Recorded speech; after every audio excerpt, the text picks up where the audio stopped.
What's going on, guys? Lewis here from Podcast Domination, and today I'm going to share with you the Trojan horse growth strategy. And this is something that you can use whether you are 10 episodes in, 100 episodes in, 300 episodes in, whether you're using you have like an interview show or you have a solo show or a co-hosted show. It does not matter. The beauty of this strategy I'm going to share with you guys is that you can use it for any kind of podcast. So first, before we jump into that, let's see the problem. Let's figure out, like, why is this an issue, right? Why do people have so much problem, so much trouble trying to grow their podcasts?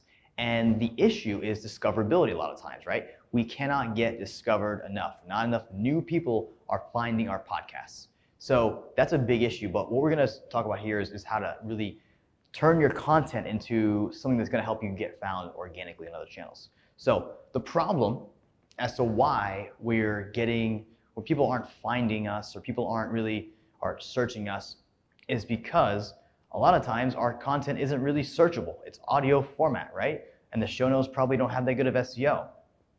Also, people really usually want 2 or 3 things out of an episode. So if you have a 60-minute episode, for most people, you're probably only going to have 2 or 3 things in there that they actually want to hear, right? So as a producer, or as a content creator, it's your job to pull those out and be able to repackage those into a scalable tool. And I'll get into that in a second, but here's the issue most people run into. If I'm a listener to your show, and let's say you do like 30 to 45-minute interviews, 9 times out of 10, if I'm not a super fan, I don't really want to listen to the whole interview.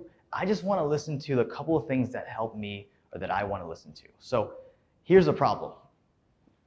If you look at your website or your show on Apple Podcasts, 9 times out of 10, all the things that I want to listen to are scattered all over your website. It's on every different blog, it's on different episodes. And the issue is I'm not going to waste my time trying to search through and find the golden pieces of information that I want. I'm not going to do that. Same thing on Apple Podcasts. There's no easy way to search for the things I only want. So an idea you can use is to take all of the best nuggets and the pieces and the tips from each episode, maybe 2, maybe 3 tips per episode, and repackage them into this scalable tool we're talking about. So what is the scalable tool? What that looks like is simple resources that you probably downloaded yourself. So things such as PDFs or cheat sheets or tools or recipes or workout programs or done-for-you templates. So all these things, or even just like little books. So a good example to use is Russell Brunson's, we'll link it down below, is Russell Brunson's binge guide on this podcast. It's a gigantic PDF that essentially just plugs his podcast a whole bunch of times. So it's a great example to use if you want to model this. But just some ideas, just so you can get some things you can take away right now. I like to use cheat sheets, and my handwriting is horrible, but it's all good to get it done. Cheat sheets, you can also do things such as guides, and you can also do, we had a friend of mine who actually he does like really extensive notes for his podcasts. So like advanced notes or bonus content / bonus content. Let's put that there. Okay, so, and this is all coming from the podcast. I'm not making anything extra. I'm having someone or myself listen to the podcast, and then I'm just going ahead and making some different resources that I can put behind a wall and get people to opt in for it. So let's just say, for example, I do a cheat sheet. I take 1 tip from every single episode and I go ahead and make a giant cheat sheet. So for example, my show right now has over 100 episodes. So if I take 1 tip from every single podcast episode I've made, turn it into a resource, I can then put it on a lead page, or for my example, it would be a ClickFunnels page. So we'd have a opt-in page here that would go from the podcast. So I tell people, hey, if you want the tips from every single episode I've ever done, go to this page, whatever page it is, lewisryan.com, and opt in, and you'll get a free resource full of a whole bunch of tips, right? So we've got our opt-in. Then we've got people who are going to go ahead and opt in here. So they're going to opt in here. And then on the thank you page,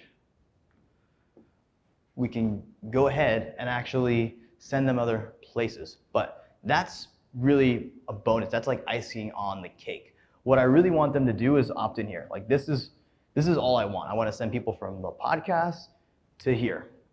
And then I can also do a lot of other things. For example, if I have this page that's a resource full of amazing things, I can also run Facebook traffic to it. I can run YouTube traffic to it. I can run Instagram traffic to it. I can give this to my guests. I can give the actual page to my guests, or I can include my guests on it, for example. This is where it gets fun. So if you're doing an interview show, I can tell my guests, hey, we included you in our free resources guide. Has your name, has your resource in there, has a little bit about you. We've linked to your website as well. We'd love for you to share this with your audience. So now they can share with their audience too, and they can get resources, and they can get their audience an amazing resource too. So this is the cool thing. It's so easy to share with everybody. So you have the paid side, so you can do all of these that could be paid. And like we said, you could also do guests as well. Another idea is for this too, if you, let's just say you have some kind of sponsor or some kind of partner that also has stuff in there. So if I had another company that was maybe a sponsor for my show, I can include their products in there, and then they could actually run traffic to it, or they could share it with their audience too, so I can get even more people in that opting into this funnel. Now, a little bit about this ultimate resource we paid. Remember, we took a cheat sheet and we made it from all of our podcasts. What I'm going to do in that cheat sheet is every tip that I pull out of there, I'm going to link it back to the actual episode I found it. So if it's episode, for every single episode, there will be a link from this resource that they get that takes them back to the episode in Apple Podcasts. So then I'm going to actually get more downloads that way, so that I can actually grow my podcast without me having to produce more content. So in a nutshell, that is the Trojan horse strategy. So remember, the problem we had here was that all of our really good pieces of content, all those little nuggets throughout every single episode, were scattered all over the place and no one could really find them. So what we did is we created a cheat sheet that allowed us to repackage all of these amazing pieces of content you have here into a tool or into a resource for people to digest much easier. We took that resource, we put it into an opt-in page, and then we run traffic to it from the podcast, and we can also run traffic to it from here, from other places, either through paid or organic ways. Besides that, if you have a guest, you can also get them to share it, or you can add them to it so that they feel like they're part of it, and then they're also benefiting from it as well.